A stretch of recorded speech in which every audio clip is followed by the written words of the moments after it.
Chapter 14 of Oliver Twist, comprising further particulars of Oliver's stay at Mr. Brownlow's, with a remarkable prediction which one Mr. Grimwig uttered concerning him, when he went out on an errand. Oliver soon recovering from the fainting fit into which Mr. Brownlow's abrupt exclamation had thrown him, the subject of the picture was carefully avoided, both by the old gentleman and Mrs. Bedwin, in the conversation that ensued, which indeed bore no reference to Oliver's history or prospects, but was confined to such topics as might amuse without exciting him. He was still too weak to get up to breakfast, but when he came down into the housekeeper's room next day, his first act was to cast an eager glance at the wall, in the hope of again looking on the face of the beautiful lady. His expectations were disappointed, however, for the picture had been removed. "Ah," said the housekeeper, watching the direction of Oliver's eyes, "it is gone, you see." "I see it is, ma'am," replied Oliver. "Why have they taken it away?" "It has been taken down, child, because Mr. Brownlow said that as it seemed to worry you, perhaps it might prevent you getting well, you know," rejoined the old lady. "Oh, no, indeed, it didn't worry me, ma'am," said Oliver. "I liked to see it. I quite loved it." "Well, well," said the old lady good-humouredly, "you get well as fast as ever you can, dear, and it shall be hung up again. There, I promise you that. Now let us talk about something else." This was all the information Oliver could obtain about the picture at that time. As the old lady had been so kind to him in his illness, he endeavoured to think no more of the subject just then. So he listened attentively to a great many stories she told him, about an amiable and handsome daughter of hers, who was married to an amiable and handsome man, and lived in the country, and about a son who was a clerk to a merchant in the West Indies, and who was also such a good young man, and wrote such dutiful letters home 4 times a year, that it brought tears into her eyes to talk about them. When the old lady had expatiated a long time on the excellences of her children, and the merits of her kind good husband besides, who had been dead and gone, poor dear soul, just 26 years, it was time to have tea. After tea she began to teach Oliver cribbage, which he learnt as quickly as she could teach, and at which game they played with great interest and gravity, until it was time for the invalid to have some warm wine and water with a slice of dry toast, and then to go cosily to bed. They were happy days, those of Oliver's recovery. Everything was so quiet and neat and orderly, everybody so kind and gentle, that after the noise and turbulence in the midst of which he had always lived, it seemed like heaven itself. He was no sooner strong enough to put his clothes on properly than Mr. Brownlow caused a complete new suit and a new cap and a new pair of shoes to be provided for him. As Oliver was told that he might do what he liked with the old clothes, he gave them to a servant who had been very kind to him, and asked her to sell them to a Jew, and keep the money for herself. This she very readily did, and as Oliver looked out of the parlour window and saw the Jew roll them up in his bag and walk away, he felt quite delighted to think that they were safely gone, and that there was now no possible danger of his ever being able to wear them again.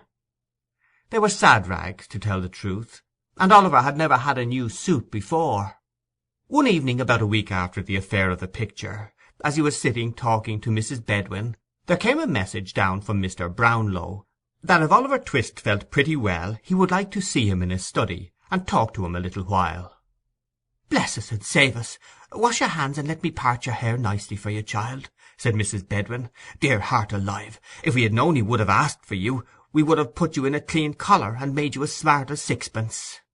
Oliver did as the old lady bade him, and although she lamented grievously meanwhile that there was not even time to crimp the little frill that bordered his shirt-collar, he looked so delicate and handsome, despite that important personal advantage, that she went so far as to say, looking at him with great complacency from head to foot, that she really didn't think it would have been possible on the longest notice to have made much difference in him for the better.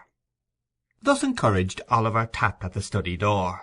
On Mr. Brownlow calling him to come in, he found himself in a little back room, quite full of books, with a window looking into some pleasant little gardens. There was a table drawn up before the window at which Mr. Brownlow was seated reading. When he saw Oliver, he pushed the book away from him, and told him to come near the table and sit down.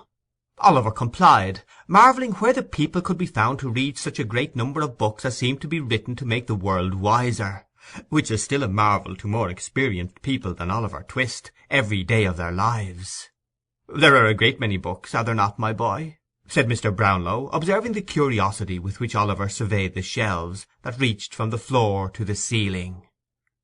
"A great number, sir," replied Oliver. "I never saw so many." "You shall read them if you behave well," said the old gentleman kindly, "and you will like that better than looking at the outsides, that is, in some cases, because there are books of which the backs and covers are by far the best parts." "I suppose they are those heavy ones, sir," said Oliver, pointing to some large quartos, with a good deal of gilding about the binding. "Not always those," said the old gentleman, patting Oliver on the head and smiling as he did so. "There are other equally heavy ones, though of a much smaller size. How would you like to grow up a clever man and write books, eh?" "I think I would rather read them, sir," replied Oliver. "What, wouldn't you like to be a book writer?" said the old gentleman. Oliver considered a little while, and at last said he should think it would be a much better thing to be a bookseller, upon which the old gentleman laughed heartily, and declared he had said a very good thing, which Oliver felt glad to have done, though he by no means knew what it was. "Well, well," said the old gentleman, composing his features, "don't be afraid. We won't make an author of you while there's an honest trade to be learnt, nor brick-making to turn to." "Thank you, sir," said Oliver. At the earnest manner of his reply, the old gentleman laughed again, and said something about a curious instinct, which Oliver, not understanding, paid no very great attention to. "Now," said Mr. Brownlow, speaking, if possible, in a kinder, but at the same time in a much more serious manner than Oliver had ever known him assume yet, "I want you to pay great attention, my boy, to what I am going to say. I shall talk to you without any reserve, because I am sure you are well able to understand me, as many older persons would be." "Oh, don't tell me you are going to send me away, sir, pray," exclaimed Oliver, alarmed at the serious tone of the old gentleman's commencement. "Don't turn me out of doors to wander the streets again. Let me stay here and be a servant. Don't send me back to the wretched place I came from. Have mercy upon a poor boy, sir." "My dear child," said the old gentleman, moved by the warmth of Oliver's sudden appeal, "you need not be afraid of my deserting you, unless you give me cause." "I never, never will, sir," interposed Oliver. "I hope not," rejoined the old gentleman. "I do not think you ever will. I have been deceived before in the objects whom I have endeavoured to benefit, but I feel strongly disposed to trust you nevertheless, and I am more interested in your behalf than I can well account for, even to myself. The persons on whom I have bestowed my dearest love lie deep in their graves, but although the happiness and delight of my life lie buried there too, I have not made a coffin of my heart and sealed it up for ever on my best affections. Deep affliction has but strengthened and refined them." As the old gentleman said this in a low voice, more to himself than to his companion, and as he remained silent for a short time afterwards, Oliver sat quite still. "Well, well," said the old gentleman at length, in a more cheerful tone, "I only say this because you have a young heart, and knowing that I have suffered great pain and sorrow, you will be more careful perhaps not to wound me again. You say you are an orphan, without a friend in the world. All the inquiries I have been able to make confirm the statement. Let me hear your story, where you came from, who brought you up, and how you got into the company in which I found you. Speak the truth, and you shall not be friendless while I live." Oliver's sobs checked his utterance for some minutes. When he was on the point of beginning to relate how he had been brought up at the farm and carried to the workhouse by Mr. Bumble, a peculiarly impatient little double knock was heard at the street door, and the servant, running upstairs, announced Mr. Grimwig. "Is he coming up?" inquired Mr. Brownlow. "Yes, sir," replied the servant. "He asked if there were any muffins in the house, and when I told him yes, he said he had come to tea." Mr. Brownlow smiled, and, turning to Oliver, said that Mr. Grimwig was an old friend of his, and he must not mind his being a little rough in his manners, for he was a worthy creature at bottom, as he had reason to know. "Shall I go downstairs, sir?" inquired Oliver. "No," replied Mr. Brownlow. "I would rather you remained here." At this moment there walked into the room, supporting himself by a thick stick, a stout old gentleman, rather lame in one leg, who was dressed in a blue coat, striped waistcoat, nankeen breeches and gaiters, and a broad-brimmed white hat with the sides turned up with green. A very small plaited shirt-frill stuck out from his waistcoat, and a very long steel watch-chain with nothing but a key at the end dangled loosely below it. The ends of his white neckerchief were twisted into a ball about the size of an orange. The variety of shapes into which his countenance was twisted defied description. He had a manner of screwing his head on one side when he spoke, and of looking out of the corners of his eyes at the same time, which irresistibly reminded the beholder of a parrot. In this attitude he fixed himself the moment he made his appearance, and, holding out a small piece of orange peel at arm's length, exclaimed in a growling, discontented voice, "Look here! Do you see this? Isn't it a most wonderful and extraordinary thing that I can't call at a man's house, but I find a piece of this poor surgeon's friend on the staircase? I've been lamed at orange peel once, and I know orange peel will be my death, or I'll be content to eat my own head, sir." This was the handsome offer with which Mr. Grimwig backed and confirmed nearly every assertion he made, and it was the more singular in his case, because, even admitting for the sake of argument the possibility of scientific improvements being brought to that pass which will enable a gentleman to eat his own head in the event of his being so disposed, Mr. Grimwig's head was such a particularly large one that the most sanguine man alive could hardly entertain a hope of being able to get through it at a sitting, to put entirely out of the question a very thick coating of powder. "I'll eat my head, sir," repeated Mr. Grimwig, striking his stick upon the ground. "Hello, what's that?" looking at Oliver and retreating a pace or two. "This is young Oliver Twist, whom we were speaking about," said Mr. Brownlow. Oliver bowed. "You don't mean to say that's the boy who had the fever, I hope?" said Mr. Grimwig, recoiling a little more. "Wait a minute. Don't speak. Stop," continued Mr. Grimwig abruptly, losing all dread of the fever in his triumph at the discovery. "That's the boy who had the orange. If that's not the boy who had the orange and threw this bit of peel upon the staircase, I'll eat my head, and his too." "No, no, he has not had one," said Mr. Brownlow, laughing. "Come, put down your hat and speak to my young friend." "I feel strongly on the subject, sir," said the irritable old gentleman, drawing off his gloves. "There's always more or less orange peel on the pavement in our street, and I know it's put there by the surgeon's boy at the corner. A young woman stumbled over a bit last night and fell against my garden railings. Directly she got up I saw her look towards his infernal red lamp with the pantomime light. 'Don't go to him,' I called out of the window. 'He's an assassin, a man-trap.' 'So he is, if he's not—' Here the irascible old gentleman gave a great knock on the ground with his stick, which was always understood by his friends to imply the customary offer, whenever it was not expressed in words. Then, still keeping his stick in his hand, he sat down, and opening a double eye-glass which he wore attached to a broad black riband, took a view of Oliver, who, seeing that he was the object of inspection, coloured and bowed again. "That's the boy, is it?" said Mr. Grimwig at length. "That's the boy," replied Mr. Brownlow. "How are you, boy?" said Mr. Grimwig. "A great deal better, thank you, sir," replied Oliver. Mr. Brownlow, seeming to apprehend that his singular friend was about to say something disagreeable, asked Oliver to step downstairs and tell Mrs. Bedwin they were ready for tea, which, as he did not half like the visitor's manner, he was very happy to do.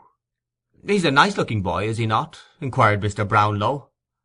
"I don't know," replied Mr. Grimwig pettishly. "Don't know?" "No, I don't know. I never see any difference in boys. I only knew two sorts of boys, mealy boys and beef-faced boys." "And which is Oliver?" "Mealy. I know a friend who has a beef-faced boy, a fine boy they call him, with a round head and red cheeks and glaring eyes, a horrid boy, with a body and limbs that appear to be swelling out of the seams of his blue clothes, with the voice of a pilot and the appetite of a wolf. I know him, the wretch." "Come," said Mr. Brownlow, "these are not the characteristics of young Oliver Twist, so he needn't excite your wrath." "They are not," replied Mr. Grimwig. "He may have worse." Here Mr. Brownlow coughed impatiently, which appeared to afford Mr. Grimwig the most exquisite delight. "He may have worse, I say," repeated Mr. Grimwig. "Where does he come from? Who is he? What is he? He has had a fever? What of that? Fevers are not particular to good people, are they? Bad people have fevers sometimes, haven't they, eh? I knew a man who was hung in Jamaica for murdering his master. He had had a fever 6 times. He wasn't recommended to mercy on that account. Pooh, nonsense!" Now, the fact was that in the inmost recesses of his own heart Mr. Grimwig was strongly disposed to admit that Oliver's appearance and manner were unusually prepossessing, but he had a strong appetite for contradiction, sharpened on this occasion by the finding of the orange peel, and inwardly determining that no man should dictate to him whether a boy was well-looking or not, he had resolved from the first to oppose his friend. When Mr. Brownlow admitted that no one point of inquiry could yet return a satisfactory answer, and that he had postponed any investigation into Oliver's previous history until he thought the boy was strong enough to hear it, Mr. Grimwig chuckled maliciously, and he demanded with a sneer whether the housekeeper was in the habit of counting the plate at night, because if she didn't find a tablespoon or two missing some sunshiny morning, why, he would be content to— and so forth. All this Mr. Brownlow, though himself somewhat of an impetuous gentleman, knowing his friend's peculiarities, bore with great good humour. As Mr. Grimwig at tea was graciously pleased to express his entire approval of the muffins, matters went on very smoothly, and Oliver, who made one of the party, began to feel more at ease than he had yet done in the fierce old gentleman's presence. "And when are you going to hear a full, true, and particular account of the life and adventures of Oliver Twist?" asked Mr. Grimwig of Mr. Brownlow at the conclusion of the meal, looking sideways at Oliver as he resumed his subject. "To-morrow morning," replied Mr. Brownlow. "I would rather he was alone with me at the time. Come up to me to-morrow morning at 10 o'clock, my dear." "Yes, sir," replied Oliver. He answered with some hesitation, because he was confused by Mr. Grimwig's looking so hard at him. "I'll tell you what," whispered that gentleman to Mr. Brownlow, "he won't come up to you to-morrow morning. I saw him hesitate. He's deceiving you, my good friend."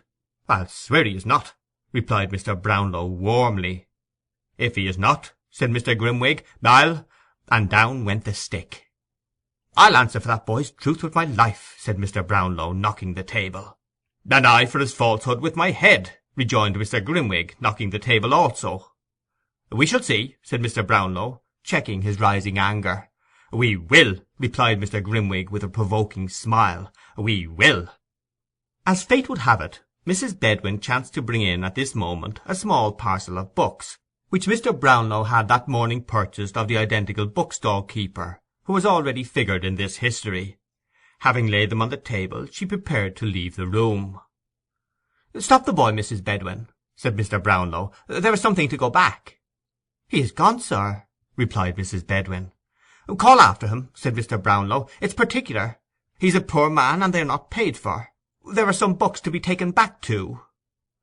The street door was opened. Oliver ran one way, and the girl ran another, and Mrs. Bedwin stood on the step and screamed for the boy, but there was no boy in sight. Oliver and the girl returned in a breathless state to report that there was no tidings of him. "Dear me, I am very sorry for that," exclaimed Mr. Brownlow. "I particularly wish those books to be returned to-night." "Send Oliver with them," said Mr. Grimwig with an ironical smile. "He will be sure to deliver them safely, you know." "Yes, do let me take them, if you please, sir," said Oliver. "I'll run all the way, sir." The old gentleman was just going to say that Oliver should not go out on any account, when a most malicious cough from Mr. Grimwig determined him that he should, and that, by his prompt discharge of the commission, he should prove to him the injustice of his suspicions, on this head at least, at once. "You shall go, my dear," said the old gentleman. "The books are on a chair by my table. Fetch them down." Oliver, delighted to be of use, brought down the books under his arm in a great bustle, and waited, cap in hand, to hear what message he was to take.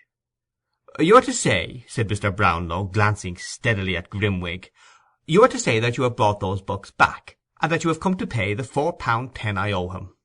This is a £5 note, so you will have to bring back 10 shillings change." "I won't be 10 minutes, sir," said Oliver eagerly. Having buttoned up the bank note in his jacket pocket, and placed the books carefully under his arm, he made a respectful bow and left the room.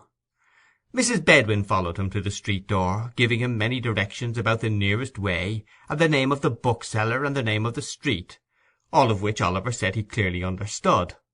Having superadded many injunctions to be sure not to take cold, the old lady at length permitted him to depart. "Bless his sweet face," said the old lady, looking after him.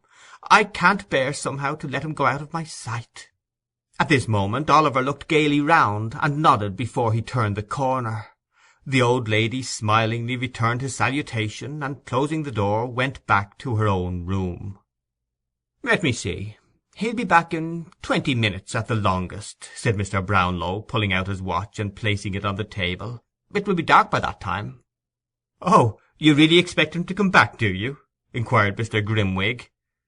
"Don't you?" asked Mr. Brownlow, smiling.